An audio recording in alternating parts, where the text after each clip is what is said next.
A family who's Muslim says they were targeted at the state fair. The 13-year-old girl right there on the right says somebody spit on her, while her mother says someone spit on her hijab. Fox 13's Evan Axelbank reports from the fairgrounds. The family says they are used to hearing rude comments when they're out and about. They've had people walk behind them and say the word terrorist, or walk behind them and chant religious songs at them. But they've never had something like this happen. We spoke to 13-year-old Jana Chowich and her mother, Katie Hudo.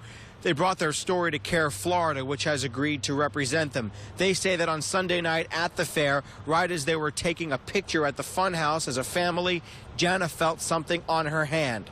Turns out it was spit. Then her father saw more saliva on her mother's hijab. Right before we started, I felt like something wet on my hand, so I thought it was like a raindrop or something. It shouldn't be like something I could brush off and just be like, okay, I'll just move on. It's like, because if I move on, something worse could happen to somebody else. Just accept people for who they are and don't let things like this happen to people, because you wouldn't want it to happen to your family. The Council on American-Islamic Relations is also filing a report with the sheriff's office and asking anyone who saw what happened to come forward.